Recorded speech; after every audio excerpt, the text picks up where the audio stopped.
श्री गुरुभ्यो नमः श्री मात्रे नमः। ओम सदाशिव समारंभां शंकराचार्य मध्यमाम् अस्मदाचार्य पर्यन्तां वंदे गुरु परंपराम्। श्रुति स्मृति पुराणानाम् आलयं करुणालयं नमामि भगवत्पाद शंकरं लोकशंकरं शंकरं शंकराचार्यं केशवं बादरायणं सूत्र भाष्य कृतौ वंदे भगवन्तौ पुनः पुनः। ईश्वरो गुरुरात्मेति मूर्तिभेद विभागिने व्योमवद्व्याप्त देहाय दक्षिणामूर्तये नमः। ओम गुरु ब्रह्मा गुरु विष्णु गुरुदेवो महेश्वरः गुरुरेव परं ब्रह्म तस्मै श्री गुरवे नमः।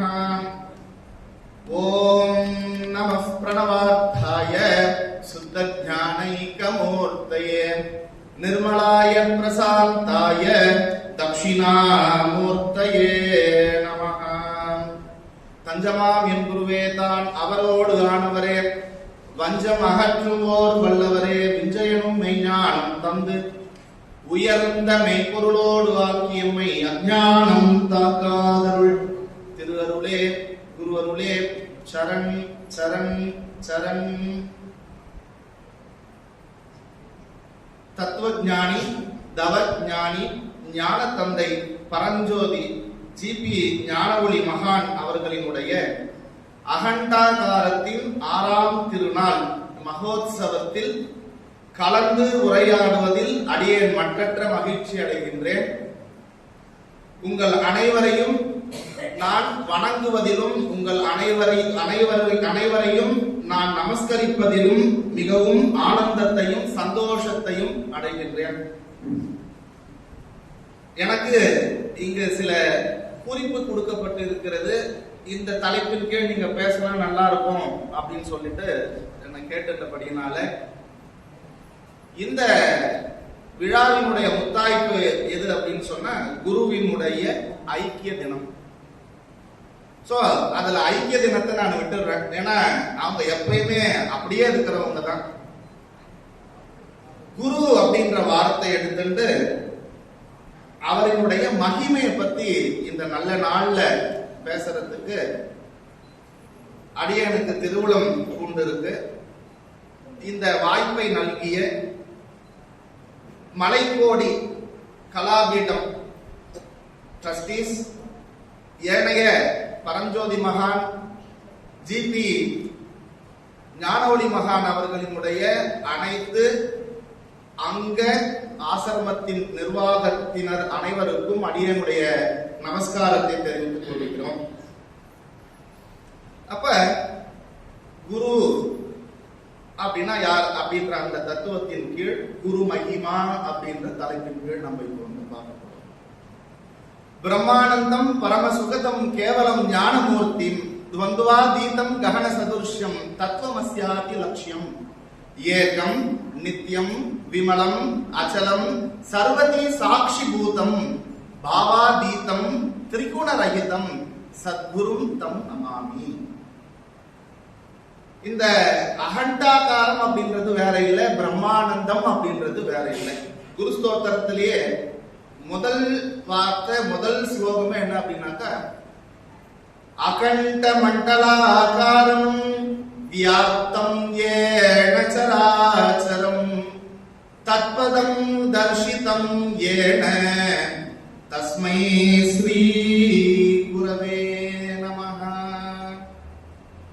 அகண்டம் அப்படின்னாக்க பிளவுபடாததுன்னு அர்த்தம். பிளவுபடாதது அப்படின்னு சொன்னாக்க சத்தியம் அப்படின்னு அர்த்தம். சத்தியம்னா எது அப்படின்னாக்க வேதம் சொல்றது சத்தியம் அப்படின்னா அபாத்தியம் சத்தியம். எது ஒன்றை தள்ளி தள்ளி தள்ளி விட்டு இறுதியாக எது ஒன்றை பிரிக்க முடியாததோ அது சத்தியம், அபாத்தியம் சத்தியம். அப்ப கொஞ்ச நேரத்துக்கு முன்னாடி ஐயா அவங்க பேசினாங்க, இந்த உலகத்தினுடைய தோற்றத்தினுடைய விஷயத்தை மகான் அவர்களால் உபதேசிக்கப்பட்ட அந்த சிஸ்டமேட்டிக்க சொல்லி வந்தார். அதுல சத்தியம் அப்படின்றதும் பிரம்மம் அப்படின்றதும் இறைவன் அப்படின்றதும் இந்த அகண்டாகாரம் அப்படின்றது எல்லாம் ஒண்ணுதான். ஆதியிலே எது இருந்தது அப்படின்னு சொன்னாக்க இந்த சத்தியம் மாத்திரமே இருந்தது. தைத்திரிய உபனிஷத் சொல்றது ஏதஸ்மாத் ஆத்மனஹா ஆகாச சம்பூதஹ ஆகாசாத் வாயு வாயு ஆபஹ ஆபஹ அக்னிஹ அக்னி தேஜஹ தேஜஹ இங்க ஸ்தாவரம் ஸ்தாவரஹ அன்னம் அன்னாத் புருஷஹ அப்படின்னு சொல்லிட்டு சொல்லுது. இதேதான் இது வேற இல்ல. இப்ப ஐயா சொன்ன நம்மளுடைய ஞானவழி மகான் அவர்களால் தன்னுடைய குருவால் உபதேசிக்கப்பட்ட அந்த விஷயத்தை சொன்ன விஷயம் வேற இல்லை. நான் இங்க முதல்ல ஃபர்ஸ்ட் இந்த பிரிமிசஸ்க்குள்ள வந்தபோது எனக்கு இந்த இடத்துல நான் ஆரம்ப காலத்துல இது கற்றச்சு நான் வந்திருந்தேன். நான் ஒரு துர்பாகியசாலி. இந்த மகானை என்னால் அப்பொழுது தரிசிக்கப்பட முடியவில்லை.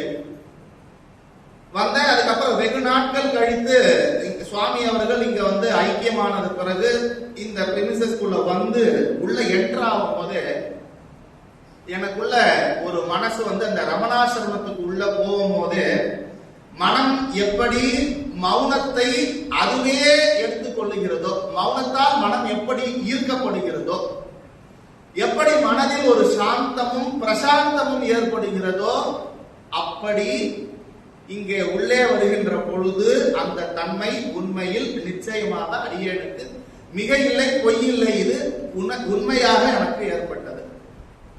அப்பொழுதிலிருந்தே எனக்கு ஒரு ஈர்ப்பு. எனக்கு இந்த இடத்தில் வேத சம்பந்தமான சிபிரங்கள் நடத்த வேண்டும் என்று அவா. ஒரு 2 வருடத்திற்கு முன்னால் இங்க எல்லா ட்ரஸ்டீஸ் கையிலும் இங்க இருந்தவர் கையில நம்ம கேட்டோம். நாங்க எங்க குழுவுல நாங்க பேசிட்டு அதுக்கப்புறம் சொல்றேன் அப்படின்னு சொன்னாங்க. ஒரு வருடம் கழிந்தது. ஒரு வருடத்திற்கு பிறகு அதுக்கப்புறமா அழைப்பு வந்தது. வந்த போது இங்க முதல் அடியே 2 நாள் சிபிரமாக எடுக்கப்பட்ட வகுப்பு விவேக சூடாமணி. அதுவும் அதுல முக்கியமான தலைப்பு என்ன அப்படின்னு சொன்னா, அதுல அவர் நிர்விகல்பக சமாதியை பத்தி சொல்றார். எனக்கு இங்க வந்த உடனே இது முழுக்க தியானம் ரிலேட்டடான, அதாவது அனுபவ ரீதியான அகமுகமான பயிற்சிக்கு உண்டான இடம் அப்படின்னு சொல்லிட்டு நான் இங்க தெரிந்து கொள்வதற்கு நேர்ந்தபடியினால் இந்த டெக்ஸ்ட் இங்க நான் எடுக்கணும் அப்படின்னு சொல்லிட்டு பிரியப்பட்டு இந்த இடத்தை அதுக்கோசம் செலக்ஷன் பண்ணோம். உண்மையிலேயே சொல்ல போனா ஒருவருக்கு தான் இங்கு உபதேசம் கொடுப்பது என்று தீர்மானிக்கப்பட்டு இங்க கிட்டத்தட்ட 25ல இருந்து 50 பேருக்கு இங்க உபதேசம் கொடுத்தோம்.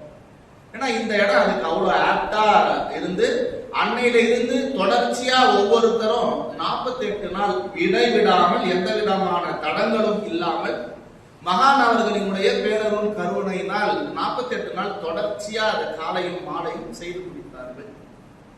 இதெல்லாம் எதுக்கு சொல்றோம் அப்படின்னு சொன்னாக்க, தவம் அப்படின்னா என்ன அப்படின்னா ஒரு விஷயத்தை தொடர்ந்து செய்யறது தவம். நம்ம தவம்னா எதேதோ நினைச்சுன்னு இருக்கிறோம்ல, இல்ல. தவம் அப்படின்னா ஒரு விஷயத்தை தொடர்ந்து அதை இடைவிடாம செய்யறது. அப்ப தொடர்ச்சியா செஞ்சா என்ன நடக்கும்? ஒரே ஆள், ஒரே இடம், ஒரே காலம், இது தொடர்ச்சியா எல்லாம் ஒன்னா செய்யற போது நாள் என்ன செய்யும், கோல் என்ன செய்யும், இதெல்லாம் கொலாப்ஸ் ஆயிடும். நீ உனக்கு உள்ளுக்குள்ள இருக்கும் போது மனம் கோள்களினுடைய விகாரத்திற்கு ஏற்றாறு போலத்தான் செயல்களை செய்து கொண்டிருக்கிறது. அப்ப இதெல்லாம் நீ ஒரே நேரத்துல எந்த எண்ணமும் இல்லாமல் மனம் தன்னுடைய சொஸ்தானமாகிய பூர்வ மத்தியத்தில் போய் ஒடுங்குகின்ற பொழுது அங்கு நாளும் இல்லை கோளும் இல்லை. அந்த இடம் தூங்காமல் தூங்கும் இடம், அந்த இடம் சூரியர் சந்திரர்கள் அற்ற இடம், அங்கு இரவு பகலும் அற்ற இடம். ஆனால் அங்க கிரகத்துக்கு வேலை இல்லை. நீ பிராக்ஷன் ஆஃப் செகண்ட்ல நீ அங்க போய் உக்காந்துட்ட அப்படின்னு சொன்னாக்கா உனக்கு கிரகமே வேலை செய்யாது. இதையெல்லாம் கருத்தில் கொண்டுதான் மகான் அவர்கள் உனக்கு குரு வழிபாடே தேவையில்லை, நீயே அந்த கடவுள் நிலையில் இருக்கிறாய் என்பதை உணர்த்தி இருக்கின்றார். சரி, இப்ப நம்ம ஒண்ணு நான் வந்து அவுட் ஆஃப் அதை தாண்டி எக்ஸ்டென்ட் இப்ப நான் பேசினிருக்கேன். குருமகி கிட்ட ஒன்னும் வரவே இல்லை. ஞானி என்றாலே ஆனந்த புருஷன். அவங்களை எப்ப பார்த்தாலும் அவங்க கிட்ட துக்கமே பார்க்க முடியாது. ஏன்னா துக்கம் அப்படின்றது ஒண்ணுமே இல்லை. சந்தோஷம் அது எப்பயுமே இருக்கு, அது ஒண்டிதான் இருக்கு. அப்ப துக்கம், சம்சாரம் அதெல்லாம் ஏதாவது உண்மையிலே இருக்கான்னா கண்டிப்பா இல்லை. விவேக சூடாமணி முக்கியமா சொல்றார் சங்கரர், நீ உனக்கு எதுக்கு உனக்கு வந்து மோட்சம்? ஆல்ரெடி நீ மோட்சத்துல தான் இருக்க. இல்லாத சம்சாரத்தை நீ கற்பனை செய்து கொண்டிருக்கின்றாய், கற்பனையாக பாவித்து இருக்கின்றாய், மோகித்துக் கொண்டிருக்கின்றாய். இல்லாத ஒரு விஷயத்திற்காக வேண்டி நீ மோட்சம் என்கின்ற இல்லாத இன்னொரு விஷயத்தை ஏன் நீ குழப்பிக் கொண்டிருக்கின்றாய்? ஆல்ரெடி நீ மோட்ச புருஷன் தான். அப்பேற்பட்ட அந்த நிலையை உணர்ந்தவர் ஞானி. அதனால அவர் ஆனந்த புருஷன். அந்த ஆனந்த புருஷனே குருவருளால், குரு பரஞ்சோதி மகானால் குருவாக ஆசீர்வதிக்கப்பட்டு அங்கீகரிக்கப்பட்டவர். அந்த குருவின் இந்த ஐக்கிய நாளிலே குரு மகிமை என்னும் இந்த குரு மகிமா என்கின்ற தலைப்பின் கீழ் சிறிது நேரம் நாம் சிந்திப்போமாக. குரு என்பவர் யார்? யார் ஜி குரு? யார் இந்த குரு? எல்லா குருவும் குருவா? இது வரைக்கும் நான் எல்கேஜில இருந்து நம்ம எல்லாருமே அப் டு எல்கேஜில இருந்து அப் டு காலேஜ் பிஹெச்டி வரைக்கும் முடிச்சிருக்கோம். ஒவ்வொரு காலகட்டத்துல நம்முடைய தேவைக்கு ஏற்ப ஒவ்வொரு குரு வந்திருக்காங்க. அப்ப இவங்கெல்லாம் குருவா? இவங்கெல்லாம் ஒன்லி மெட்டீரியலிஸ்டிக் குரு. எது நீ இல்லையோ, நீ இல்லாததை உனக்கு உணர்த்துகின்ற குரு, உனக்கு வேறாக இருப்பதை சொல்லிக் கொடுக்கின்ற குரு. அப்ப இவங்களை குருன்னு நம்ம எடுத்துக்கலாமா அப்படின்னா ஒரு விதத்துல எடுத்துக்கலாம். ஆனால் இவர்கள் உனக்கு மேன்மையை, உன்னுடைய மரணமில்லா பெருவாழ்விற்கு வழிவகுப்பதற்கு உண்டான வழியை தருகின்ற குரு அல்ல. அந்த விதத்தில் பார்க்கின்ற பொழுது குரு என்பவர் மேலான மோட்ச வீட்டை காட்டி இந்த மோட்சமான மரணமில்லா பெருவாழ்வை தருபவர் குரு. அவர்தான் குரு. முதலில் இந்த கேள்வி எல்லோருக்கும் எழுமா அப்படின்னு நம்ம பார்த்தோம்னாக்க வெகு சிலரே, ரொம்ப சிலர். விவேக சூடாமணியில முதல் வார்த்தையில முதல் ஸ்லோகத்திலேயே அவர் டினோட் பண்றது என்ன அப்படின்னாக்க, துர்லபம் திரயமே வைத்தது தேவா அனுகிரக ஹேதுகம் மனுஷ்யத்துவம் முமுக்ஷுத்வம் மகா புருஷ சம்ஸ்ரயா அப்படின்னு ஆதிசங்கரர் சொல்றார். அது ஒன்றும் பெரிய விஷயம் இல்லை. அது கேட்கறதுக்கு அப்படின்னா அவ்வளவு மந்திரமா சொல்றீங்க, ரொம்ப சிம்பிள். அவையார் சொன்னதுதான் அவரும் சொல்லியிருக்கார். அரிது அரிது மானிடராய் பிறந்தது அரிது, துர்லபம் திரயமே வைத்தது தேவ அனுகிரக ஏற்கும். 3 துர்லபம், 3 ரொம்ப ரொம்ப கஷ்டம். அரிது என்ன அப்படின்னா ஃபர்ஸ்ட் மனுஷனா பிறக்கிறது. இதுக்கு முதல் வார்த்தை போட்டிருக்காரு தேவ அனுகிரக ஏற்கும். இறைவன் அதாவது ஈஸ்வரன் சாட்சாத் அந்த பரபிரம்ம ஸ்வரூபத்தினுடைய அருள் இல்லாமல் இது கிடைக்கவே கிடைக்காது. 3மே என்னென்ன? 1 மனுஷ பிறவி, அதுக்கப்புறமா முமுக்ஷுத்துவம் அதாவது மோட்சம் வேண்டும் என்கின்ற அந்த அவா. அது மாத்திரம் நிறைய பேருக்கு இருக்கு. இன்னைக்கு இருக்கிற உலகத்துல இருக்கிற எல்லாருக்குமே இருக்கு. ஏதோ ஒண்ணு அடைஞ்சா எனக்கு திருப்தி ஆயிடும், இதை வச்சுதான் இன்னைக்கு உலகமே இயங்கிக் கொண்டிருக்கிறது. ஏதோ ஒரு திருப்தியை அடிப்படையாக கொண்டுதான். இப்ப உங்களுக்கு ஒரு சின்னதா ஒரு கதை சொல்லிட்டு அதுக்கப்புறம் நம்ம உள்ள போலாம். ஒரு நாய், அதுக்கு பயங்கர பசி. ஞாயிற்றுக்கிழமை ஒரு கறிக்கடையில வந்து கசாப் கடையில போய் அது போய் நின்று இருக்கு.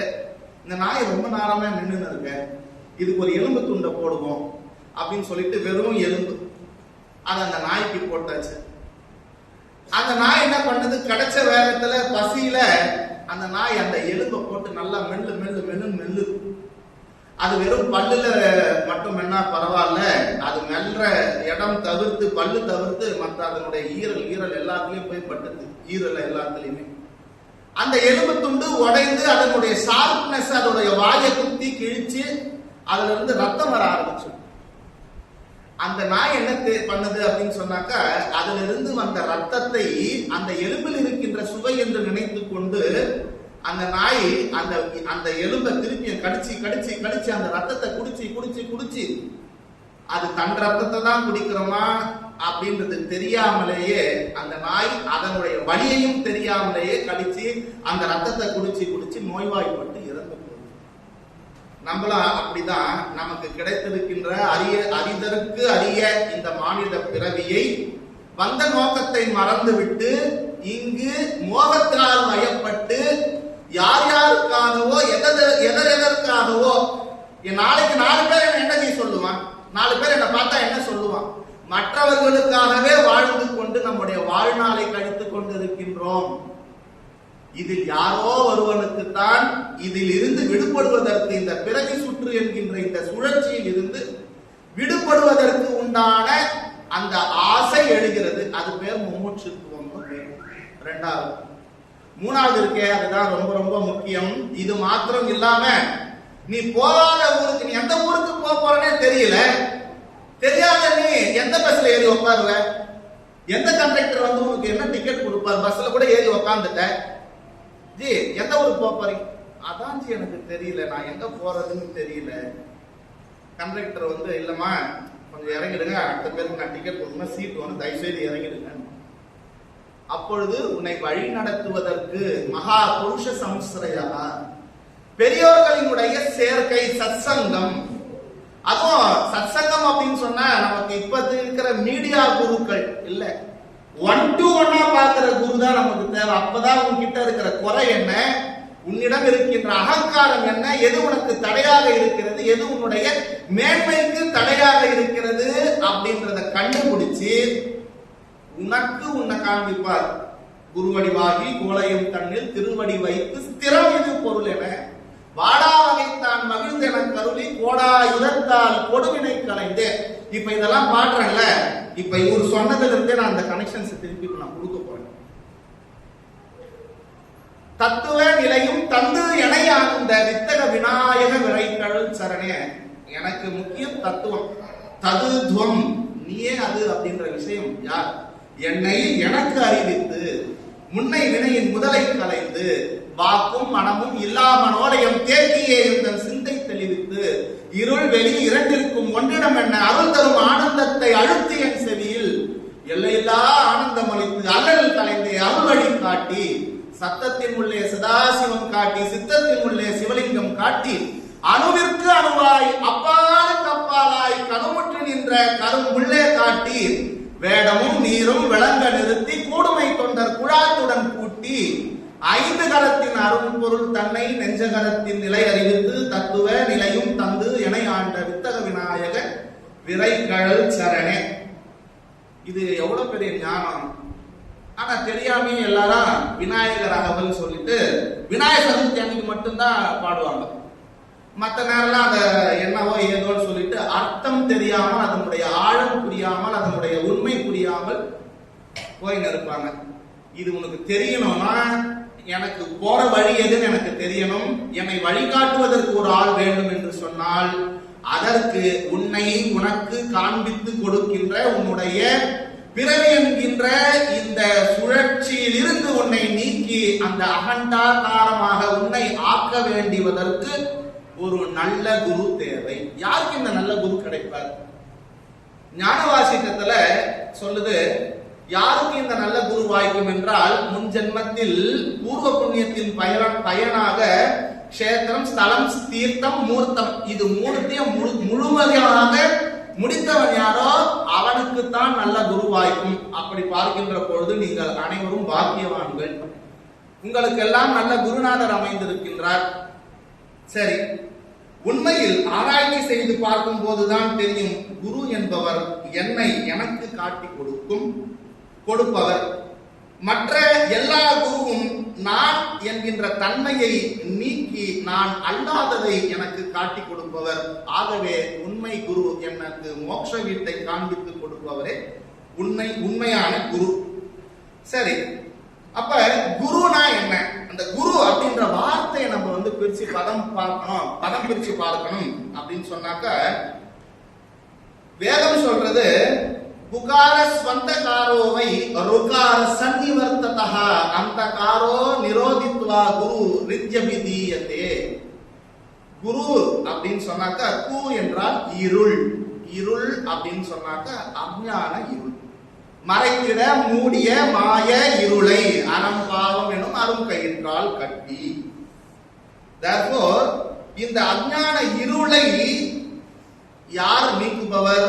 ரு அப்படின்னு சொன்னாக்க வெளிச்சம் அப்படின்னு அர்த்தம். என்ன வெளிச்சம்? அவர் ஞானம் என்கின்ற அந்த ஞான ஒளியை நமக்கு கொடுத்து அஞ்ஞானமான இருளை நீக்குபவர் அவர்தான் குரு. Therefore இந்த அஞ்ஞானமாகிய இருளை நீக்கி ஞான ஒளி வெளிச்சத்தால் அறிவு தந்து தன்னை எனக்கு எது மறைச்சிருக்கு? கொஞ்ச நேரத்துக்கு முன்னாடி ஐயா சொன்னார், பஞ்சகோஷத்தை பத்தி சொன்னார். கவர் நான் என்கின்ற ஆத்மாவை அன்னமய பிராணமய மனோமய விஞ்ஞானமய ஆனந்தமயம் என்கின்ற இந்த உரைகளால் எனக்கு மோகம் என்கின்ற மறைப்பால் மறைக்கப்பட்டு இருக்கிறது. உண்மையில் அகம் ஆத்மா, அகம் சச்சிதானந்த பரபிரம ஸ்வரூபம் நான். என்னை இந்த திரைகளாக இந்த 5 திரைகள் என்னை மறைத்து இருக்கிறது, இது கவர் பண்ணி இருக்கு. இந்த கவரை யாரு நீக்கிட்டு இதான் பண்ணி இதுதான் பண்ணி தேடின இருக்க பொருள். நான் கழுத்திலே செயின் போட்டுட்டு அந்த செயினை தெரியாமையே நான் பாருங்க தொலைச்சிட்டேன் தேடினே இருக்கேன். அந்த செயின் என்கிட்ட இருந்து எங்கேயுமே போகல. ஆனா அந்த அறியாமை எனக்கு தெரியாம ஒருத்தர் நீ என்ன லூசா, நீ கழுத்திலேயே போட்டு நீ எங்கெங்கயோ தேடின்னு இருக்கிறிய, ஆட்ட தோல்ல போட்டு தேடின்னு இருக்க மாதிரி தேடின்னு இருக்கிறீ. இப்படி உன்னை யார் உனக்கு எளிமையாக காண்பித்து கொடுப்பார? சுற்றுப்பாதெல்லாம் இல்லை, மொத்தமா நீ அதை பண்ணு இதை பண்ணு இப்படி பண்ண அப்படிலாம் இல்லை. டைரக்டா சொல்றேன். ஏன்னா புத்தகத்தை எல்லாம் உங்களுக்கு நான் பிரசன்ட் பண்ணணும்ன்றதுக்காகவே இவங்க ஒரு பை ஃபுல்லா புக்கு கொடுத்தாங்க. இதை நான் எப்பப்பா நான் தேடி படிச்சு நான் இப்ப இதுல இருந்து நான் என்னதான்ப்பா நான் சொல்றது? ஏன்னா உண்மையை நான் ஒத்துக்கிறேன், எனக்கு மகானை பத்தி எனக்கு அவ்வளவோ அறிவு இல்லை. அதுக்கோசம் கூப்பிட்டாங்க நம்ம அது எனக்கு வாய்ப்பு வந்ததுன்னா நான் பேசக்கூடாது, அதுவும் தப்பு.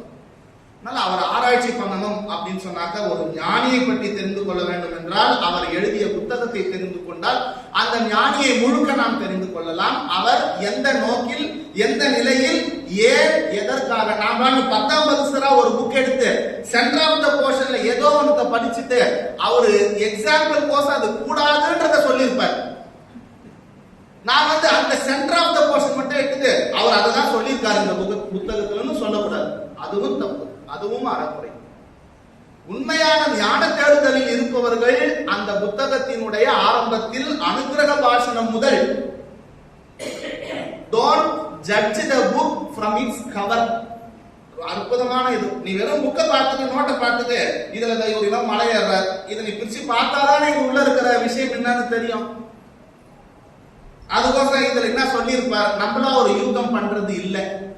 குருவுடைய தத்துவம் இந்த ஞானத்தோட தத்துவம் நம்மளுடைய அனுபவத்திலிருந்து நம்ம எடுத்துட்டோம் அப்படின்னு சொன்னாக்கா நம்மளுடைய அறிவுக்கு உட்பட்டு தான் இருக்கும். நீ என்ன தெரிஞ்சுட்டியோ அதை வச்சுதான் நீ அதை பார்ப்ப. உன்னுடைய சொந்த அனுபவத்துல என்ன இருக்கோ அந்த அல்ப அறிவை வச்சுதான் அந்த பேரறிவை பார்ப்ப. அப்ப ஒரு ஞானியை பற்றி நாம் தெரிந்து கொள்ள வேண்டும் அப்படின்னாக்க உங்களுக்கு சின்னதா ஒரு எக்ஸாம்பிள் சொல்றேன். கோவிலாவது ஏனடா குளங்களாவது ஏனடா கோவிலும் குளங்களும் கும்பிடும் குழாமரே. கோவிலும் மனத்துள்ளே குளங்களும் மனத்துள்ளே ஆவதும் அழிவதும் இல்லை இல்லை இல்லையே சிவவாக்கியரோட விஷயம். அப்போ நான் என்னோட சின்ன வயசுல நான் முதல்ல எடுத்து பார்த்தது அதுதான். அவரே சொல்லிட்டார், அவ்வளவு பெரிய சித்தர் சொல்லிட்டார், கோவிலும் இல்லை குளங்களும் இல்லை. நான் 2 வரியை மட்டும் எடுத்துட்டேன், மீதி இருக்கிற பின்னாடி இருக்கிற வரியை விட்டுட்டேன், பார்க்கல. அதுக்கப்புறம் குரு பரம்பரை அந்த குரு தான் எனக்கு இதை விளக்கி சொன்னாங்க. அப்படி இந்த விஷயத்தில் நம்ம ஏதோ ஒன்று எடுத்துக்கல, நான் ஃபுல்லா ஆராய்ஞ்சு பார்த்துட்டு அதுல முக்கியமான டிப்ஸ் மட்டும் உங்களுக்கு எடுத்து கொடுக்கணும். உங்க எல்லாரையும் இரு கரமோட நான் வேண்டி விரும்பி நான் கேட்டுக்கிறேன். எனக்கு ஒரு மரியாதை செய்யணும் அப்படின்னு சொன்னாக்க எனக்கு இப்ப சால்வ போத்தனதுலாம் கூட மரியாதை இல்லை. அங்க வெளியே அடுக்கி வச்சிருக்காங்களா இந்த புக்கு. தயவு செய்து எல்லோரும் உங்களுடைய நேரத்தை அதுக்கு கொடுத்து தயவு செய்து படிச்சு முடிச்சிருங்க. அது நீங்கள் எனக்கு பண்ணுகின்ற பெரிய தட்சணை. நீங்க 1 கோடி ரூபாய் கொடுத்தா கூட எனக்கு அது வேஸ்ட் தான்.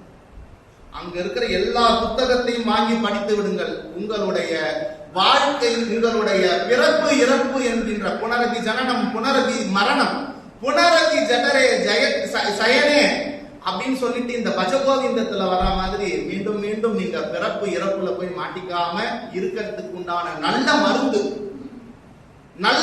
நல்ல ட்ரீட்மெண்ட் அங்க வெளியே வச்சிருக்கிற புக் எல்லாத்தையும் தயவு செய்து எல்லாரும் நீங்கள் படிக்கணும். அதுதான் நீங்க உங்களுடைய குருவுக்கு செய்கின்ற மிகப்பெரிய கைங்கரியம், குருவுக்கு செய்கின்ற மிகப்பெரிய தட்சணை.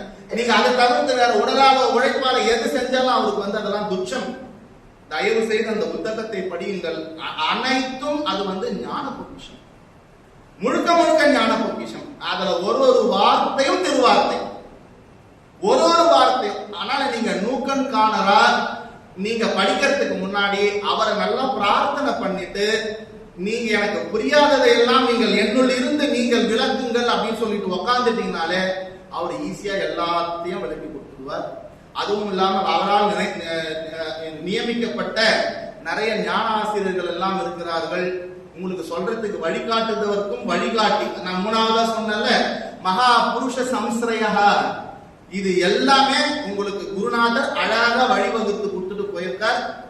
அதனால அதை நீங்க கண்டிப்பா நீங்க இதை நீங்க செய்யணும் அப்படின்னு சொல்லிட்டு நான் வேண்டிக்கிறேன். அப்படி குரு ஞான வள்ளல்களில் வாழையடி வாழையாக வந்தவர்கள். இந்த குரு எப்பேற்பட்டவர் என்று சொன்னால், இந்த குரு சிஷ்யர்களை உருவாக்க வரவில்லை, அனைவரையும் குருவாக உருவாக்க வந்திருக்கின்றார். அநேக ஜென்ம சம்பிராப்த கர்ம பந்த விதாயினே ஆத்மஞான பிரதானேன தஸ்மை ஸ்ரீ குரவே நமஹ. இந்த குரு எப்பேற்பட்டவர் தெரியுமா? அநேக ஜென்ம சம்பிராப்த, நான் பல கோடி ஜென்மமா எவ்வளவு நான் பிறப்பு எடுத்திருக்கேன், எல்லா பிறப்பும் பிறந்தலைத்தேன் பெருமான். மெய்யே உன் பொன்னடிகள் கண்டு இங்கு வீடுற்றேன். இப்படி நீ ஒரு பிறவியும் நீ எடுக்கிற போது அந்த குரு தத்துவம் இதே உடம்பு இல்ல, நீ இதே உடம்புல பிறக்கல, இதே மனசோட பிறக்கல, இதே சூக்ஷ்ம சரீரத்துல பிறக்கல. சூக்ஷ்ம சரீரம் தான் உனக்கு பிறப்பெடுப்பதற்கு காரணமாக இருக்கிறது. அது அதனுடைய தொடர்ச்சியில் கர்ம பந்தம், கர்ம வினை, அதனால உனக்கு திருப்பி இன்னொரு பிறப்பு கிடைக்கிறது. அந்தந்த உடம்பிற்கு ஏற்றாற் போல, அந்தந்த மனதிற்கு ஏற்றாற் போல அதிலிருந்து உன்னை தெளிவிப்பதற்கு ஒவ்வொரு வடிவத்தில் குருநாதர் உனக்கு அந்த அவதாரத்தை எடுத்து உனக்கு புரிய வச்சு இருக்கார். அநேகமா நான் நினைக்கிறேன், குருவருளாலும் திருவருளாலும் உங்களுடைய மரணம் ஜனனம் என்கின்ற அந்த தொடர்பில் இதுவே நீங்கள் இவர்கள் சொன்ன வாக்கியத்தையும் அந்த தியானத்தையும் செய்தீர்கள் என்று சொன்னால் இதுவே உங்களுக்கு கடைசி பிறப்பாக இருக்கும். இது சத்தியம். ஆனா ஒரே ஒரு கஷ்டம், அதை நம்ம செய்யறதுலதான் கொஞ்சம் கஷ்டமா இருக்கு. தியானம் செய்ய கண்டிப்பா நான் இன்னைக்கு உட்காந்து அது ரொம்ப சிம்பிள், அரை மணி நேரம் ஈஸியா கொடுத்துருக்காங்க. நான் அரை மணி நேரம் இன்னைக்கு கண்டிப்பா பண்ணிடுவேன். நீங்க வேணா பாருங்களேன், அந்த அரை மணி நேரம் ஸ்டார்ட் பண்றதுக்கு முன்னாடி மனசு சொல்லணும், இன்னைக்கு அவர் வரன்னு சொன்னாரு, நம்ம தியானம் பண்ணும்போது அவர் வந்துட்டாருன்னா நம்ம தியானம் டிஸ்டர்ப் ஆயிடும். அவர் போயிட்டேங்க, அப்புறம் நம்ம பண்ணலாமே, அவ்வளவுதான். அவர் போனார்னா அவர் பேசினாரு, வந்தவங்க நீ எப்படி இருக்கிறன்னு இருப்பாரு. அதுக்கப்புறம் உன்னை டென்ஷன் வேற ஆக்கிட்டு போயிருப்பாரு. அதுக்கப்புறம் அந்த டென்ஷனோடவே நீ உன்னுடைய மனசு சொல்லும், நீ இவ்வளவு டென்ஷன்ல இருக்க, நீ உட்கார்ந்தா உனக்கு நினைக்குமா? அதனால இன்னைக்கு விட்டுறேன், நாளைக்கு பார்ப்போம். The postponing is the postponed. அதாவது நம்மள அறக்குறாங்கல்ல, போஸ்ட்பான் பண்றாங்கல்ல, அதுக்கு சமம். அதனால இன்னைக்கே இப்பொழுது உங்களுடைய மனதில் வைராகியம் தேவை. வைராகியத்தை கொடுக்கிறவர் குரு. நீ அதை உள்ள வாங்கிக்கணும்ல. சொல்லியிருக்காரு, செஞ்சு காமிச்சுட்டு போயிருக்காரு. யார் உண்மையான குரு? சொல்வதை செய்பவர், செய்வதை சொல்பவர், அவர்தான் குரு. அதனால பல ஜென்மங்களான அநேக ஜென்ம சம்பிராப்த கர்ம பந்த விதாகினே, நான் பல கோடி ஜென்மத்தில் செய்த பாவங்களை இந்த நேரத்துல எனக்கு ஞானத்தை, இந்த கண ஞானத்துல எனக்கு ஞானத்தை கொடுத்து அநேக ஜென்ம கர்ம பந்தத்தை நீக்கியவர். என கர்மாதான் நம்மளுக்கு பிறப்பு இறப்பு கொடுக்கிறது. அந்த கர்மத்தையே நீக்கிறார். அதெல்லாம் பின்னாடி சொல்றார். அவருடைய குரு அருள் அப்படின்னு ஒரு தலைப்புல எக்ஸ்பிளனேஷன் ஒரு இது சொல்றார். அதுக்கப்புறமா குரு கிட்ட சரணடைந்ததுனால என்ன கிடைச்சதுன்னு சொல்ல வைப்பதெல்லாம் நான் படிக்க போறேன். ஆனா நேரம் எனக்கு 30 இருந்து 40 நிமிஷத்துக்குள்ள பேசிடுங்க ஜி, அதுக்கு மேல முடியாது, எல்லாம் தியானத்துக்கு போகணும்னு சொல்லிட்டாங்க. நம்மளே என்னைக்கோ ஒரு நாள் தியானம் பண்றோம், அதனால என்னால தியானம் கிடக்கூடாது, அதனால சீக்கிரமா நான் முடிச்சிடறேன். Therefore, அவர் ஞான ஆன்மீக தேடுதலில் தவத்திரு ஸ்ரீலஸ்ரீ ஜி.பி. ஞானஒளி மகான் பெருமானார் அவர்களுடைய ஞான ஆன்மீக தேடுதலில் அவருக்கு அந்த தேடுதலானது மிகவும் உண்மையாக இருந்தது. அவர்களின் குரு தேடல் மிக மிக வைராக்கியம் நிறைந்ததாக, உன்னதம் நிறைந்ததாக இருந்தது. ரமணருக்கு திருவண்ணாமலை அப்படின்னு அந்த ஒரு வார்த்தை காதுல விழுந்த உடனேயே எல்லாத்தையும் விட்டுட்டு இருக்கிற கடுக்கனை கூட அவுத்து கொடுத்துட்டு அதுல இருந்து காசை வாங்கி எப்படி பவழமலை குன்றுல திருவண்ணாமலையில போய் உட்கார்ந்தாரோ அது போல அது அவருக்கு ஞான, அந்த வார்த்தை ஞான திறவுகோலாக இருந்தது. அது மாத்திரம் இல்லை, அவருக்கு ஒரு டெத் எக்ஸ்பீரியன்ஸ், மரண அனுபவம், அவருடைய ஞான உதயத்திற்கு அது இருந்து இந்த உலகத்தில் இருந்து வைராக்கியம் கிடைப்பதற்கு அது வழிவகை செய்தது. அது போல நம்முடைய ஞானவள்ளல் ஜி.பி. ஞானஒளி மகான் அவர்களுக்கு திருவண்ணாமலை ரமணாசிரமத்தில் சென்று அங்கு நான் யார் என்கின்ற புத்தகத்தை அவர் ஞான விசாரம் செய்வதற்கு உண்டான வழி அவருக்கு கிடைச்சது. அவருடைய மனதில் ஞானத்தினுடைய வித்தாகவும் ஞான தாகமாகவும் ஞான விளக்காகவும் அந்த தேடுதல் அவரிடம், அந்த ஆர்வம் அதிகமாக இருந்தது. அவருக்கு அந்த தவிப்பு தாகம், நான் எப்படியாவது இதுல என்ன சொல்றாரு அதை நான் தெரிஞ்சுக்கணுமே. அதனால அதுல முக்கியமான வார்த்தை ஒண்ணு வரும் நான்யார்ல, ஜெகம் தோன்றும் பொழுது சொரூபம் தோன்றாது, சொரூபம் தோன்றும் பொழுது ஜெகம் தோன்றாது. இதெல்லாம் அவர் படிக்க படிக்க அவருக்குள்ள இருக்கிற அந்த தாகம் அதிகமா ஆகி போச்சு. அந்த தேடுதல் அவருக்கு கிடைக்கும். அதனால இந்த தேடுதலில் நமக்கு தொடர்ந்து அந்த தாகம் இருக்க வேண்டும், தொடர்ச்சியா இருக்கணும். அப்பதான் உங்களுக்கு அந்த விஷயம் உங்களுக்கு கிடைக்கும். அப்படி அவர்களுடைய அந்த தவ வாழ்க்கையில் எத் பாவம் தத் பாவயதி, நீ எதுவாக ஆக நினைக்கிறாயோ அதுவாக ஆகிவிடுவாய். நான் சொல்லல, இந்த சாஸ்திரம், இந்த வேதம் அறுதிட்டு கூறுகிறது, எத் பாவம் தத் பாவயதி. அந்த வார்த்தைக்கு இணங்க அவரினுடைய ஆர்வமோ அவருடைய தேடுதலோ உண்மையாக இருந்தபடியினால் அவரினுடைய அந்த சத்தியத்திற்கு இணங்க அவரினுடைய ஞான தேடுதலில் தன்னுடைய கனவில் கண்ட கருணை பொழியும் அந்த கண்ணை தனக்கு காட்டும் அந்த ஞான கண்களை தரிசித்த நாள் 23/8/1963. இதுக்கு சோர்ஸ் எங்கிருந்து நீங்க சொல்றீங்கன்னு எனக்கு கேட்கக்கூடாது, அடுத்து நான் சொல்லுவேன். அன்று தனது ஞானத்தை அறிந்து கொள்ள ஆரம்ப பள்ளியிட்ட நாள் அது. தன் குருவான ஜெகத் மகாகுரு ஸ்ரீலஸ்ரீ பரஞ்சோதி மகானை தரிசித்த நாள். கைவல்ய நவநீதத்தில் ஒரு பாடல் உண்டு. ஏன்னா முன்னாடி சொல்லிட்டாரு, அதனால அதையும் நான் சொல்லணும். என்னை இன்ட்ரோடியூஸ் பண்ணும்போது கைவல்ய நவநீதம் படிச்சிருக்காருன்னு சொன்னார், அதனால சொல்லணும்.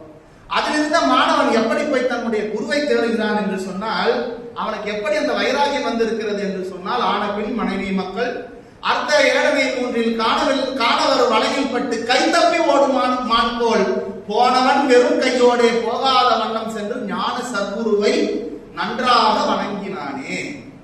அப்படி போனானா எப்படி இந்த உலக வாழ்க்கையில் எப்படி மான் வலையில் மாட்டிக்கொண்ட மான் எப்படி தப்பித்து விட்டால் எப்படி துள்ளி குதித்து ஓடுமோ, அது போல ஞான சத்குருவை அவர் கண்டவுடனே அவருடைய மனமானது ஆனந்த வயப்பட்டு அர்த்த ஏடனை 3, மண்ணாசை, பெண்ணாசை, புத்திர ஆசை, இது 3 ஏடனைன்னு சொல்லுவாங்க. செல்வம்னு கூட ஆட் பண்ணிக்கலாம். அப்படி அந்த ஆசைகளை எல்லாம் துறந்து விட்டு ஞான தேடுதலுக்காக தன்னை அறியும் வண்ணம் குருவை போய் நாடினார். குரு சொல்றார், அந்த புத்தகத்துல இடம் பெற்றிருக்கு. குரு சொல்றார், நீதான்ப்பா ரொம்ப தாமதமா வந்திருக்க, நான் உனக்கோசம் ரொம்ப நாளா காத்து இருக்கேன். குரு சொல்றார், எப்பேற்பட்ட குரு! குரு ஆனந்த பாஷ்பத்தை காட்ட கைவல்ய நவநீதத்தில் அடுத்த பாட்டு வரும். அந்த மாணவன் போய் நின்ன உடனே, வாராய் தன்மகனே, மறந்தவன் பிறந்து இறந்து தீராத காலநேமி பிரமையில் திரிவன் போதும். எப்படி திரிகிறானா? சுழற்காற்று உற்ற சத்தை போல பிரமையில் திரிவன் போதும். தன்னைத்தான் அறியும் அறிவு அவ்வளவுதானே. நீ ஏன் இவ்வளவு கஷ்டப்படுற? ரொம்ப சிம்பிள் பார். ரொம்ப சிம்பிள். என்ன அது ரொம்ப சிம்பிள்? உன்னை நீ தெரிஞ்சுக்கணும், அவ்வளவுதான் ரொம்ப சிம்பிள். ஏன் எனக்கு தெரியாதா? என்னை பத்தி இதோதான் நான் இருக்கிறேன், என்னை பத்தி தெரியாதா? தன்னையும் தனக்கு ஆதார தலைவனையும் கண்டானே. அதுல ஒரு வார்த்தை போட்டிருக்காரு, தன்னையும் தனக்கு ஆதார தலைவன். அப்படி உனக்கு ஆதார தலைவனாக இருக்கின்ற உன்னை உனக்கு காண்பித்து கொடுப்பவர் குரு. அப்பேற்பட்ட அந்த ஞானத்தை, ஞான உபதேசத்தை நல்கினார். அதோடு மட்டுமல்ல, 13/1/1965 அன்று பரஞ்சோதி மகான் அவர்கள் தன்னுடைய சீடனை குருவாக பக்குவம் அடைய செய்து, இனி நீயும் இந்த உபதேசத்தை உலகோருக்கு செய்யலாம் என்று ஜிபி ஞானஒளி மகானை நியமித்து, அதோடு மட்டுமல்லாமல் ஞான ஒளி ஞானங்களுக்கெல்லாம் ஞானி என்று தன் குருவை, அதாவது குருவாகிய பரஞ்சோதி மகானால் இவர் அருள பெற்ற மிகப்பெரிய தீர்க்கதரிசி. இவருடைய புகழாரம், இவருடைய ஆசீர்வாதம் இந்த குருவால் இவருக்கு செய்விக்கப்பட்டது. இது எந்த இடத்துல இருந்து எடுத்து சொல்றீங்க அப்படின்னாக்க, தெளிவு குருவின் திருமேனி திருவார்த்தை கேட்டல் என்கின்ற புத்தகத்தில் பக்கம் 6-7 இந்த குறிப்பானது அடியேன் எடுத்திருக்கின்றேன். முடிந்தால் அதை பாருங்கள். அதோடு குருமகா சன்னிதானம் ஜிபி ஞானஒளி மகான் அதோடு நிற்கவில்லை. தான் பெற்ற இன்பம் பெருக வையகம். அதனால்தான் அவர் சந்தோஷம் சந்தோஷம் சந்தோஷம் எல்லாருக்கும் சந்தோஷத்தை வாரி வழங்கிட்டு போயிட்டார். அவர் தான் பெற்ற இன்பம் பெருகை வையகம் என்று தனது குருவிடம் இருந்து பெற்ற அந்த ஆக்ஞையின்படியில், குரு சும்மா இல்ல, அநேக ஜென்ம சம்பிராப்த. யார் குரு? உண்மையான குரு யார்? யார் நமக்கெல்லாம் குருவாக தோன்றி இருக்கிறார்? ஈஸ்வரோ குரு ஆத்மேதி மூர்த்தி பேத விபாகினே ஆத்ம ஞான பிரதானேன தஸ்மை ஸ்ரீ குரவே நமஹ. அந்த ஈஸ்வரன் வேறு இல்ல, சாட்சாத் அந்த பரபிரம ஸ்வரூபம் வேறு இல்ல, இங்க குரு வேறு இல்ல, ரெண்டு பேரும் ஒண்ணுதான். ஏனென்றால் அந்த தத்துவமே இறங்கி உனக்கு உபதேசிக்க வந்திருக்கிறது. அப்பேற்பட்ட அந்த குரு, அவர் தன்னுடைய குருவினுடைய ஆக்ஞைப்படி, அப்படின்னா யாரு? இறைவனுடைய ஆக்ஞைப்படி அவர் தன்னுடைய அனைத்து ஞானத்தையும் அனைவருக்கும் தானம் செய்வதற்காக பல பல சத்சங்கங்கள், பல பல பீடங்களை அமைத்து தன்னுடைய அந்த ஞானத்தை ஸ்தாபிதம் செய்து வைத்திருக்கின்றார்.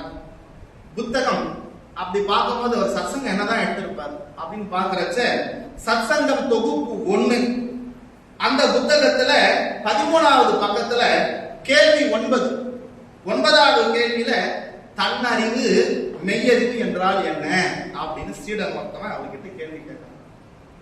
தன்னறிவு மெய்யறிவு என்றால் என்ன? அதுக்கு குரு பிரானார் பதில் சொல்றார், தன்னறிவு என்றால் விழிப்பு காலத்தில் மட்டும் இருப்பது. அப்படின்னா என்ன அர்த்தம்? எனக்கே புரியல. விழிப்பு காலத்தில் மட்டும் இருக்குதுன்னா, நான் பேசுறது நிறைய பேருக்கு கொஞ்சம் தாலாட்டு பாடுற மாதிரியும் இருக்கு. அப்ப விழிப்பு காலத்திலும் இருப்பதுன்னா, இப்ப நான் பேசுற காலத்திலையும் உங்களுக்கு ஒவ்வொருத்தரினுடைய இண்டிவிஜுவாலிட்டி சுபாவம் இருந்துட்டே இருக்கு. நீங்க தனியா இருக்கும் போது இருக்கு, நீங்க ஒரு கூட்டமா இருக்கும் போது அவங்க என்ன நினைப்பாங்க, இன்னைக்கு நான் இந்த சாரி கட்டு வந்திருக்கேன், நான் மட்டும் இன்னைக்கு யூனிஃபார்ம்ல வந்திருக்கேன், அவங்களாம் ஒயிட்ல வந்திருக்காங்களே, எப்படி இது? இதெல்லாம் இண்டிவிஜுவாலிட்டி சோர்சஸ்.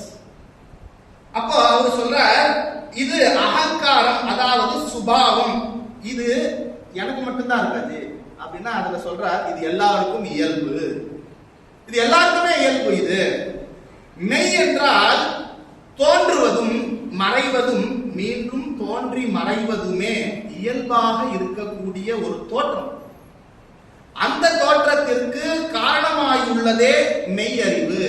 எது தோன்றுவதற்கும், எது மீண்டும் மறைவதற்கும், எது தோன்றி மறைவதற்கும், தோற்றமாக இருப்பதற்கும் எது ஆதாரமாக உள்ள பொருளோ அது மெய்யறிவு அப்படின்னு ரொம்ப சிம்பிளா சொல்லியிருக்காங்க. திருக்கு திருஷ்ய விவேகம் ஒரு டெக்ஸ்ட், வேதாந்த பாடநூல்ல இது ஒரு டெக்ஸ்ட், திருக்கு திருஷ்ய விவேகம். அதுல சொல்லுது, ரூபம் திருஷ்யம் லோச்சனம் திருக்கு தத்ருஷ்யம் திருத்து மானசம் திருஷ்யாதி விருத்தய சாட்சி திருக்கு ஏவ நது திருஷ்யத்தே. திருக்கு அப்படின்னா நம்ம எல்லாரும் கொஞ்சம் திருன்னு பாக்குறோம். திருக்கு அப்படின்னா காண்பான்னு அர்த்தம். திருஷ்யம் அப்படின்னா காணப்படும் பொருள்னு அர்த்தம். நீ காணப்படும் பொருளாக உன்னை நினைத்துக் கொண்டு இருக்கின்ற வரைக்கும் உனக்கு சுபாவமானது இருக்கும். எது காண்பானாக, எது அனைத்திற்கும் சாட்சி சொரூபமாக இருந்து கொண்டிருக்கின்றதோ, ஏனைய இந்த தோற்றங்களுக்கு எது இருந்து கொண்டும் அந்த தோற்றங்களாகவும், தோற்றங்களுக்கு உள்ளும், தோற்றங்களுக்கு வெளியேவும், தோற்றங்களுக்கு செயல்பாடாகவும் எது இருந்து கொண்டு இருக்கின்றதோ அந்த இருக்கின்ற அந்த சத், இருக்கிறேன் என்கின்ற அந்த சத் சொரூபமே, அந்த சத்தியமே அனைத்திலும் அறிவாகவும். இப்ப இந்த மைக் இருக்கு அப்படின்னா இது இருக்கிறன்ற இந்த வெளிச்சம், இந்த அறிவு இதுக்கு இருக்கு, இதை தெரிஞ்சுக்கிற அறிவு எனக்கு இருக்கு. எங்கெல்லாம் இருப்பு இருக்கிறதோ அங்கு அறிவுத்தன்மையும் இருக்கும், சைத்தன்யமும் இருக்கும், சித் சொரூபம். நான் I am not the all pervaded, I am all pervaded அப்படின்ற ஞானம், அதற்கு பேர் ஆனந்தம். அதுதாங்க சந்தோஷம், வேற ஒன்றும் இல்லை. அதுதான் சந்தோஷம். சந்தோஷம் சொல்றோம்ல, இதுதான் I am not all pervaded, I am all pervaded தான் சந்தோஷம். அது எல்லா இடத்திலும் நீக்கமர நிறைந்திருக்கிறது. நீக்கமர நிறைந்திருக்கின்ற இந்த விஷயம் என்னுடைய சுபாவம் என்கின்ற இண்டிவிஜுவாலிட்டியினால அது மறைக்கப்பட்டிருக்கிறது. தன்னறிவு, மெய்யறிவு. நான் அவர்களுடைய விளக்க உரையில் இருந்து அடியேன் உற்றதும் உணர்ந்ததையும் உங்களுக்கு நான் இப்பொழுது சொல்லுகிறேன். அடுத்தது, இவர் லேசான ஆள் இல்லைங்க. நான் இங்க வந்தவங்க புதுசுல நீங்க அனுபவத்தை தான் நீங்க பேசணும். நான் என்னோட சத்சங்கத்துல நான் இங்க பேசும்போது நீங்க அனுபவத்தையே பொய்ன்னு சொல்றீங்களே, எப்படி அது? எல்லா அனுபவமும் நான் எக்ஸிஸ்டன்ஸ் சொல்றீங்களே, எப்படி அது அப்படின்லாம் எங்களுக்கு ரொம்ப சதஸ்லாம் நடந்தது. அதுக்கப்புறம் அதுக்கு விளக்கம்லாம் சொன்னேன். அப்ப இவருனா அனுபவம் சொல்லிங்க இருக்காரு. இவருனா வேதத்துக்கு அப்பாற்பட்டவரா, இல்ல வேதத்துக்கு புறம்பானவரா, இல்ல துவைத்தியா, எனக்கு ஒன்றும் புரியல. என்னுடைய கேள்விகளுக்கு எல்லாம் 2 நாட்கள் நான் தூங்கல. இதெல்லாம் விசாரம் பண்ணேன். விசாரம் பண்ணதுல அப்படியே வாரி எனக்கு கொடுத்துருக்காரு. இந்த கேள்வி நீங்க என்ன பார்த்து கேட்டேன், இந்த எடுத்துக்கோ, தோப்பார்னு அதுல முண்டக உபனிஷத்து வார்த்தையும் கூறியிருக்கார். காரண காரிய விவேகத்தை இவர் செய்திருக்கிறார் என்று எனக்கு அப்பொழுதுதான் புரிந்தது. நான் முண்டக உபனிஷத்திய மற்ற மடங்கள்லாம் எடுக்காம, இது மடத்துக்கு கனெக்ஷன் கிடையாது, வேதாந்த பரம்பரைக்கும் கனெக்ஷன் கிடையாது, நான் எதுக்கு இங்க என்ன மீறி நான் எடுக்கிறேன்? நானே பைத்தியமா? இல்ல எங்க குருநாதர் கேட்டா நான் என்ன பதில் சொல்றது? இப்ப எனக்கு அந்தாட்சி இருக்கு. இவர் எல்லாமே ஸ்ரோத்ரிய பிரம்மனிஷ்டன் தான், வெறும் பிரம்மனிஷ்டன் இல்ல. இவர் ஸ்ரோத்ரிய பிரம்மனிஷ்டன். ஒரு குருவை தேர்ந்தெடுக்கணும் அப்படின்னாக்க குரு எப்பேற்பட்டவராக இருக்கணும்னா அவருடைய சொந்த அனுபவத்தை அவர் சோக கருத்தெல்லாம் சொல்றவராக இருக்கக்கூடாது.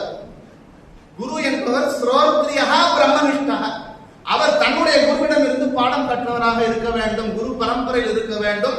வேதத்தை சார்ந்து இருக்கின்ற அந்த வேத வாக்கியத்தினுடைய விஷயங்களை நீ சிஸ்டமேட்டிக்கா சொல்லனா கூட பரவாயில்ல, அதற்கு சார்ந்து உன்னுடைய கருத்துக்கள் இருக்க வேண்டும். அப்பேற்பட்டவரிடம் தான் நீ போய் பயில வேண்டும்.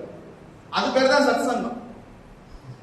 எனக்கு ஒரு நிறைவு ஏற்பட்டது. அவர் முண்டக உபனிஷத்தில் இருந்து நிறைய விஷயங்களை எடுத்து தொகுத்து கொடுத்து இருக்கின்றார். வெறும் முண்டக உபனிஷத்தோட நிக்கலைங்க. 4 திருவள்ளுவர், அதுக்கப்புறம் திருப்பாவை, திருவம்பாவை, எவ்வளவு விஷயம், சித்தர் பாடல்கள் எல்லாத்தையும் கரைச்சி குடிச்சு ஒவ்வொன்றுல இருந்து ஒரு வார்த்தைக்கு பல எக்ஸ்பிளனேஷன்ஸ் கொடுக்கிறார். எனவே அவருக்கு அனுபவ ஞானம் மட்டுமல்ல, அதோடு நின்று விடவில்லை. அவர் வேத நூலை, சாஸ்திரம், உபனிஷத் மற்றும் சித்தர் பாடல்கள் மற்றும் திருப்பாவை, திருவம்பாவை, திருவாசகம், 4 பாடல்கள் ஆகியவற்றை நன்றாக சிரவணித்தவர் என்று எனக்கு தெரிகிறது.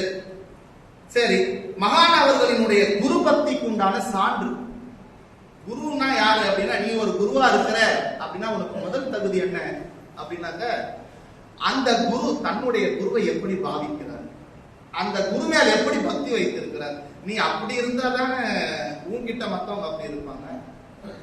அதற்கு சான்று மகான் அவர்களினுடைய குரு பக்திக்கு சான்று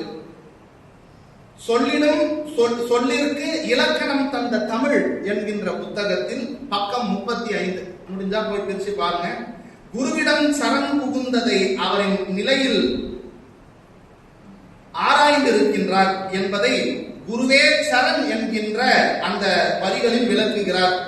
அவர் ஊர்ஜித ஞானத்தின் மீது இருக்கின்ற ஸ்ரத்தை, வைராக்கியம், குருவும் ஈஸ்வரனும் ஒன்றுதான் என்கின்ற அந்த ஸ்திரத்தன்மை தெளிவுபடுகிறது. அதுல முதல் பாடல் குருவே சரண் அப்படின்ற தலைப்புல பாடியிருக்கார். ஒரே பேஜ்ல தான் இருக்கு, முடிஞ்சா போய் படிச்சு பாருங்க. காணும் இக்காட்சி எல்லாம் சர்க்குருவாய் காணுகிறேன். முதல்ல டோட்டல் சரண்டர், சரணாகதி. நான் இதை எதெல்லாம் பாக்குறேன் எல்லாம் என்னோட குருவா தான்ப்பா நான் பாக்குறேன். அப்போ பக்கத்து வீட்டுக்காரனை எப்படி பாக்குறேன்? அவரே என்னோட குருவா தான் நான் பாக்குறேன். அந்த மனோபக்குவம் எனக்கு வந்து விட்டது என்று சொன்னால் அங்க ஏது பிரச்சனை, அங்க ஏது போட்டி, அங்க ஏது பொறாமை?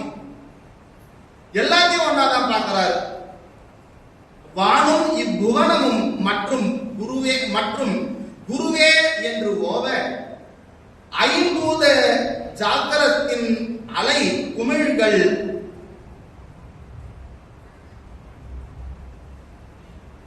ஆக்க மண் இவ பையகமும் வானகமும் சரண். அவர் எல்லாத்தையும் அந்த டோட்டாலிட்டியே தன்னுடைய குருவா பாவிச்சு அந்த குருவே சரண் அப்படின்ற தலைப்பின் கீழ் சொல்லியிருக்காரு. இந்த ஸ்தாவர ஜங்கமம் எல்லாம் எல்லாத்தையுமே குருவா பார்க்கிறார். அதாவது புவனேஸ்வரி கவச்சத்துல கூட நான் அப்பப்போ டினோட் பண்ற ஒரு விஷயம் ஒன்று, அதுல இருந்து எடுத்து ஒரு விஷயம். காணும் காட்சியெல்லாம் காந்திமதி நீ என்றும், ஓசை ஒளியெல்லாம் உமாதேவி தான் என்றும், ஸ்தாவர ஜங்கமம் எல்லாம் ஜெகதாத்ரி நீ என்றும் ஆக்கிடுவாய் புவனேசி அப்படின்னு சொல்லிட்டு அந்த பாடல்கள் வரும். நடந்தும் கிடந்துமே நான் உன்னை போற்றிடுவேன், நிடந்தும் கிடந்துமே நான் உன்னை போற்றிடுவேன், என் உயிருக்கும் உயிரான ஆத்மசக்தி நீ என்றோ, அங்கிங்கனாதபடி எங்கும் சக்திமயம், அன்பிலும் சக்திமயம், அறிவிலும் சக்திமயம், அணுக்கள் எல்லாம் சக்திமயம். அந்த விஷயம் எனக்கு இவருடைய முதல் வார்த்தை, முதல் வாசகத்திலேயே அந்த குருவே சரண் அப்படின்ற விஷயத்துல எனக்கு புரிஞ்சது. அதுக்கப்புறம் குரு சரண் அடைந்ததுக்கு அப்புறமா விண்ணப்பம். நம்ம யாராவது பார்க்க போறோம்னா காரணம் இல்லாம போவோமா? அதனால குரு கிட்ட விண்ணப்பம் போடுறாரு. குரு விண்ணப்பம் என்கின்ற தலைப்பில் சர்க்குருவே சரணடைந்தேன், அருகுருவே சார்பதம் பற்பலவாம் வழிகளிலே பகவனை காணவென்றே பாடுபட்டு தேடலுற்றேன், பலனறியேன் கூடு விட்டு ஓடும் முன்னே கூட்டுவிப்பாய் குருநாதா. வேற யாரும் அந்த திருக்கல்யாணத்தை பண்ணி வைக்க முடியாது. குருவால மாத்திரம் தான் அந்த திருக்கல்யாணத்தை பண்ண முடியும். நீ உன் பசங்களுக்கு பண்ற கல்யாணம் அது தெரு கல்யாணம், நீ பண்ணிக்கிற கல்யாணம் தெரு கல்யாணம்.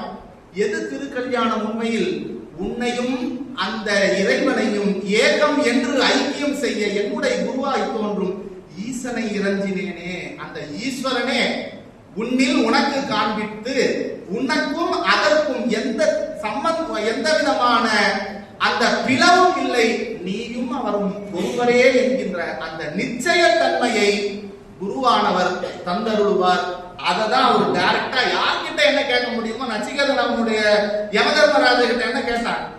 மரணத்தை பத்தி எனக்கு சொல்லு, மரணத்துக்கு அப்புறமா என்ன நடக்க போகுது, மரணத்துக்கு அப்புறம் மனுஷன் என்ன ஆகிறான் எனக்கு அதை சொல்லு. அவரும் டார்ச் பண்றாரு. இல்லப்பா, நான் உனக்கு 1000 அக்ரோனிகளை கொண்ட சேனையை கொடுக்குறேன், உனக்கு பொழுது போகல அப்படின்னு சொன்னா ரம்பை ஊர்வசை போன்ற மேனகைகளை உனக்கு நான் தரேன், அதுவும் உனக்கு முடியலையா, உனக்கு 1000 வருஷம் ஆயுத தரேன், உனக்கு அதுவும் உனக்கு போறலையா, உனக்கு பெரிய ராஜ்யத்தையே நான் உனக்கு தரேன், உனக்கு செல்வம் அப்படின்னா உனக்கு அதுல ஸ்கார்சிட்டியே வராது, நீ பட்ஜெட்டே போட தேவையில்லப்பா, அப்படிலாம் உனக்கு பண்றேன். பாரு, நீ இருக்க போறதோ உனக்கும் லிமிட்டட், நீயே லிமிட்டட். யம தர்மராஜனா இரு, உனக்கு முன்னாடி எத்தனை யம தர்மராஜன் இருந்திருக்கான், சூரியனே எத்தனையாவது விவசாயிக்கு வந்திருக்கான், நீயே அனித்தியம், நீ கொடுக்கறதே எனக்கு அனித்தியம், எனக்கு அது தேவை. நான் கேட்ட கேள்விக்கு முதல்ல பதில் சொல்லு, மரணத்திற்கு அப்பால் என்ன நடக்க போகிறது, என்ன நடந்து கொண்டு இருக்கிறது என்பது. அப்புறமா இவன் வெச்ச டெஸ்ட்ல என்னுடைய மகன் பாஸ் பண்ணிட்டான் நச்சிகேதன். அதனால அவனுக்கு ஞானத்தையும் தந்து அவனுக்கு தேவையான உலக அந்த விஷயத்திற்கு ஏற்ற எல்லா செல்வங்களையும் தந்து ஆசீர்வதித்தார். அதனால நீங்க ஞானத்தை ஒண்ணுத்தை பிடிச்சிட்டீங்க அப்படின்னு சொன்னாங்க, உனக்கு இங்க இருக்கிற அல்பமான லோக்கல் கஷ்டம் எல்லாம் நீ எவ்வளவு பெரிய கஷ்டம் நீ உங்களோட வாழ்நாள்ல நினைச்சுன்னு இருக்க, அதெல்லாம் அல்பம், பிஸ்கட். ஆனால் இருப்பதிலேயே உன்னதத்தில் உன்னதமாக இருக்கின்ற அந்த சிந்தாமணியாக இருக்கின்ற சிந்தாமணியோட இயல்பு என்ன தெரியுமா? அது எந்த பொருளோடு சேர்கிறதோ அந்த பொருளை தங்கமாக ஆக்கிவிடும். குரு எப்பேற்பட்டவர் தெரியுமா? சிந்தாமணியோட மேலானவர். சிந்தாமணி கேவலம், அது தங்கத்தை தான் ஆக்கும். ஆனால் குரு என்கின்ற அந்த சிந்தாமணி தன்னை போலவே மாற்றிவிடும், அப்படியே மாற்றி விட்டுரும். அந்த ஞானத்தை அப்படியே இறங்கி விட்டுவிடும். எனவே குரு ஒருவரால் தான் இந்த இறைவனை உன்னிடம் காட்டி கூட்டி வைக்க முடியும். இதுதான் அத்தாட்சி. பிறகு தனக்கு குரு எப்படி அருள் செய்தார் என்பதை எனக்கு கொடுத்ததோட இல்ல ஜி, நாங்க உபதேசம் வாங்கினோம் ஜி, பை பை ஜி, அத்தோட போல உபதேசம் இந்த நேரத்துல கொடுத்துடலாம். அது பெரிய விஷயமே இல்லை. எந்த ஒரு விஷயத்தையும் ஆரம்பிப்பது சுலபம். என்னுடைய குருநாதரனுடைய திருவார்த்தை, எந்த விஷயத்தையும் ஆரம்பிப்பது மிக சுலபம், அதை நடத்துவதுதான் மிகவும் கடினம். அதை இவர் பண்ணி காமிச்சிருக்கார்.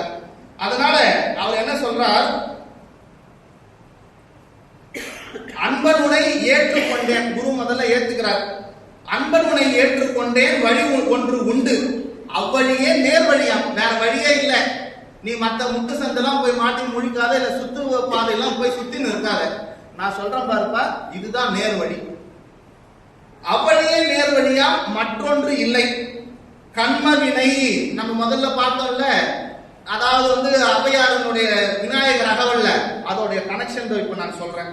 கண்ம வினை அழிந்தொழியும், ஆகாமியம் அணுக மாட்டா. ஆகாமியம்னா என்ன? என்னவோ ஜி, நாங்க சேமியாலாம் கேள்விப்பட்டிருக்கோம், ஆகாமியம்னா என்னன்னு தெரியல. 3 விதமான வினைகள், அதாவது சஞ்சித, பிராராப்த, ஆகாமிய வினை. சஞ்சிதம் அப்படின்றது நம்ம மொத்த ஜென்மமா எடுத்திருக்கின்ற மொத்த கர்ம வினை பதிவுகளினுடைய கூட்டு, அதுதான் காரண சரீரம்னு நம்ம சொல்றது.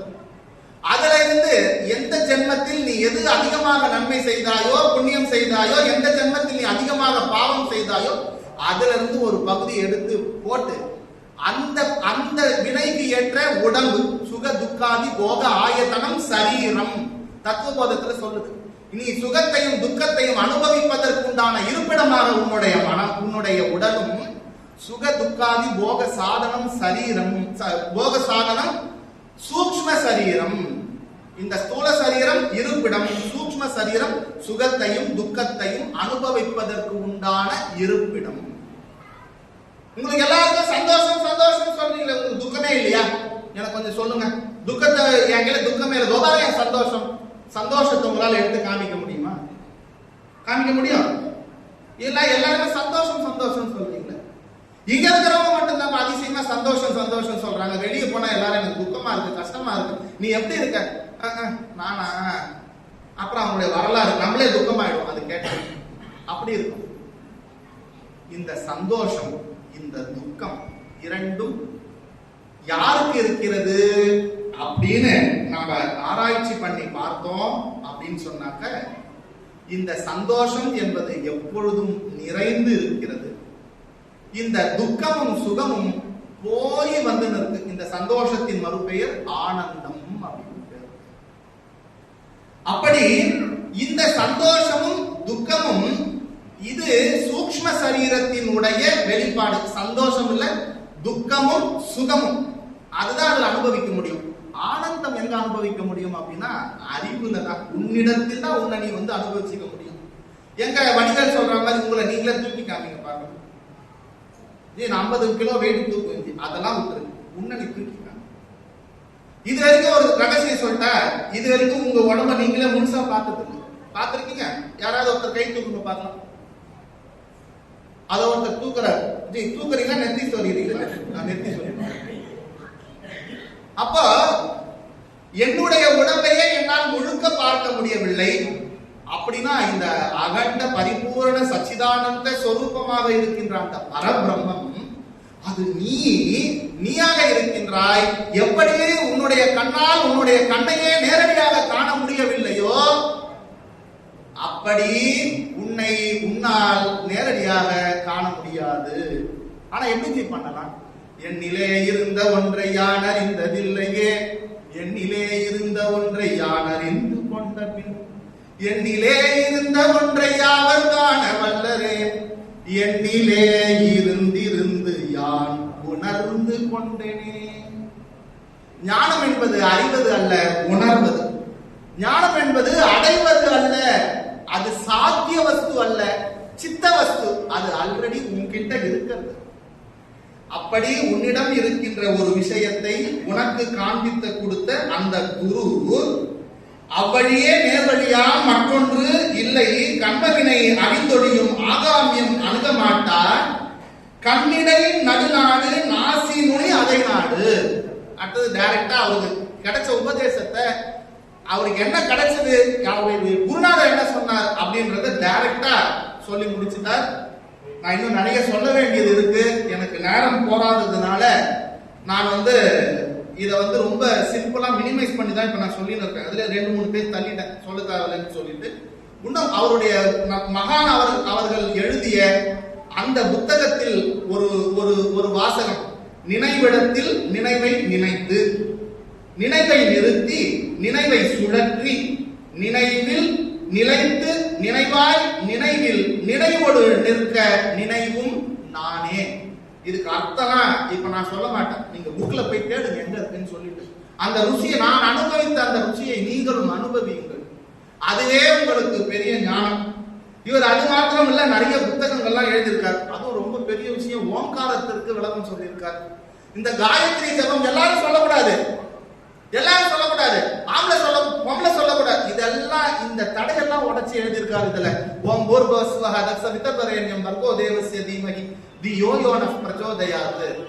அந்த 3 உலகமான பூ உலகம், ஓ உலகம், சுவ உலகம், ஜன உலகம், தப உலகம் என்கின்ற இந்த 3 உலகத்திற்கும் ஆதாரமாக எது இருக்கிறதோ, இந்த அனைத்திற்கும் எது ஜோதி ஸ்வரூபமாக இருக்கின்றதோ, அந்த ஜோதி ஸ்வரூபத்தை அனைவரும் பூர்வஸ்தூரம் தத்சவிதர்வரேண்யம் பர்கோ தேவஸ்ய தீமஹி தியோ யோனः பிரச்சோதயாத், அனைவரும் ஒன்றாக தியானிப்போமாக, ஒன்றாக அந்த ஏகத்துவம். அவ்வளவு அற்புதமா அதை எழுதியிருக்காரு. நான் சும்மா சின்ன துணுக்கு தான் உங்களுக்கு கொடுத்துருக்கேன், நான் முடிச்சிடறேன். ரொம்ப துணுக்கு, சின்ன துணுக்கா தான் கொடுத்துருக்கு. நான் இப்ப உங்களுக்கு நான் சொல்லியிருக்கேன். ஆனால் இந்த குருமகா சன்னிதானம் எப்பேற்பட்டவர் என்று சொன்னால், அனைத்து உபனிஷத்துக்களுக்கும் விளக்கத்தை தெரிந்து அற்புதமான இதுதான் என்று ஆணித்தரமாக கூறக்கூடிய, படிச்சாலே புரியணும், பாமரும் உணருமாறு மந்தரும் உணருமாறு வஸ்து தத்துவம் சொல்வேனே. அந்த வஸ்து தத்துவத்தை ரொம்ப பாமரர் மந்தர் என்ன மாதிரி ரொம்ப தெரிஞ்சுக்காத முட்டாளுக்கெல்லாம் கூட புரியுற அளவுக்கு சொல்லியிருக்காரு. அப்படின்னா உங்களுக்கு எல்லாம் எப்படி புரிய நீங்க படிச்சீங்க அப்படின்னு சொன்னாக்க நல்லா அதை படிச்சு பாருங்க. அவர் தர்மத்தை ஆதரித்து இருக்கிறார். தர்மார்த்த காம மோட்சம் ஐயா கூட பேசும்போது அதை தான் சொன்னேன். அவர் தர்ம பிரகாரம் வாழ வேண்டும். எது தர்மம்? இந்த உலகத்திற்கு அனைவருக்கும் சீரான உணவு கிடைக்க வேண்டும். அந்த உணவினால் தான் ஜீவர்கள் ஜீவிக்க முடியும். அந்த உணவில் இருந்துதான் நல்ல செல்வங்கள் அர்த்தம் கிடைக்கும். அந்த தானியங்களில் இருந்துதான் உலகம் இயங்கும் என்பதை ரொம்ப அழுத்தம் திருத்தமாக துல்லியமாக சொல்லியிருக்கிறார். இது ஏற்கனவே அவையார் அவர்களுடைய வார்த்தை, குடி உயர கோன் உயரும். அப்படி இந்த தத்துவம் அவர் தம் அன்பு பரஸ்பரம், அவருடைய அன்பு பரஸ்பரம் ஆனந்தம் ஒன்றே நாம் இந்த உலகில் நிலவுவதை நாம் காணுகிறோம். அதுவே அவரினுடைய குறிக்கோளும் கூட. பல சாதகங்களை உருவாக்கி உள்ளார். அனைவரிடத்தும் அந்த சந்தோஷம் தன்னுடைய சந்தோஷமாக பார்த்திருக்கின்றார். அந்த சந்தோஷத்தையே உங்களுக்கும் நல்கி இருக்கின்றார், அது ஆசீர்வாதமாக. எனவே அந்த நமஸ்காரமே சந்தோஷம், அந்த நன்றியே சந்தோஷம். எதிலெல்லாம் நன்றி உணர்வு கொள்ளுகிறாயோ அதிலெல்லாம் அகங்காரம் கொள்வதில்லை. அவரை பார்த்தோன்னே சந்தோஷம் தான் முடிஞ்சு போச்சு. நான் அவர்கிட்ட டோட்டல் சரண்டர்னு அர்த்தம். அப்புறம் எங்கிருந்து நான் அகங்காரத்தெல்லாம் காண்பிக்க முடியும்? முடியவே முடியாது. எனவே நன்றியே சந்தோஷம், அத்வைதமே சந்தோஷம். சந்தோஷம் சொல்றது இல்லை, அத்வைதம்னா வேற ஒண்ணும் இல்லை, இரண்டும் அற்றது. அங்க 2 கூட கிடையாது, இருக்கிறது ஒண்ணுதான். இருக்கிறது எது? வெறும் அந்த ஆனந்தம் என்கின்ற அந்த சந்தோஷம் மாத்திரமே என்று சந்தோஷத்தை நம் இடையே நிலைநாட்டி இருக்கின்றார். சந்தோஷத்தை நிலவ வைத்திருக்கின்றார். வாழ்க குரு, வாழ்வாங்கு வாழ்க அவர் தம் புகழ். எனவே குருவினுடைய மகிமையை ஆரம்பம், அதற்கு முடிவு என்கின்ற தன்மை இல்லை. அதனால தான் நான் இப்ப முடிக்காமே போறேன். நான் முடிச்சுட்டேன்னா குருவோட மகிமை முடிஞ்சிடும். அதனால அதுக்கு ஆரம்பமும் கிடையாது. எனக்கு முன்னாடி இங்க பாட்டு பாடினது எனக்கு அப்படியே அவ்வளவு ஆனந்தமா இருந்தது. கொஞ்ச நேரம் தன்னிலை மறந்து எண்ணில் நான் இருந்தேன் அந்த பாட்டு கேட்கும் போதெல்லாம். எனவே இந்த குருவின் மகிமையை முடித்து அது முடிந்தது என்று சொல்வதற்கு எனக்கு இடமில்லை, எனக்கு அந்த தகுதியும் இல்லை. குரு ஆனந்த பூர்த்தியான பூரணம், அப்பேற்பட்ட அந்த பூரணம் எங்கும் நீக்கமர நிறைந்திருக்கின்றது. குருவே சாட்சாத் பரபிரம்மம் என்று சொல்லி இந்த வாய்ப்பை நல்கிய இந்த ஞானவழி மகானினுடைய யஜ்ஞபீடத்தினுடைய நிர்வாகஸ்தர் அனைவருக்கும் இங்கு கலந்து கொண்டிருக்கின்ற அனைத்து முமுட்சுக்களுக்கும் அடியேனுடைய நன்றி கலந்த வணக்கத்தையும் நமஸ்காரத்தையும் ஆசீர்வாதத்தையும் தெரிவித்துக் கொண்டு, எல்லாமல்ல என்னுடைய குருநாதனான ஸ்ரீலஸ்ரீ சுவாமி பிரம்மயோகானந்தா அவர்களினுடைய திருப்பாத கமலங்களை சிக்கன பிடித்துக் கொண்டு, ஆத்மஞான சாஸ்திர வித்யாபீட பீடநாயகியாக விளங்கக்கூடிய ஸ்ரீ ஸ்ரீ லலிதா பரமேஸ்வரியினுடைய திருப்பாதங்களை சிக்கன பிடித்துக் கொண்டு, நீங்கள் இந்த ஜென்மாவிலேயே அந்த மோட்சம் என்கின்ற பிராப்தியை அடைந்து மரணமில்லா பாது பெருவாழ்வு வாழ வேண்டும் என்று சொல்லி பிரார்த்தித்துக் கொண்டு, ஓம் பூர்ணமத பூர்ணமிதம் பூர்ணாத் பூர்ணமுதட்சியதே பூர்ணஸ்ய பூர்ணமாதாய பூர்ணமேவாவசிஷ்யதே. ஓம் சாந்தி சாந்தி சாந்தி. ஹரி ஓம். ஸ்ரீ குருப்யோ நமஹ. ஹரி ஓம். மூர்த்தி எல்லாம் வாழி எங்கள் மோன குரு வாழி, அருள் வார்த்தை என்றும் வாழி அன்பர் வாழி பராபரமே. ஜெய் போல் சத்குருநாத் மகாராஜ் கி ஜெய். ஹரி ஓம்.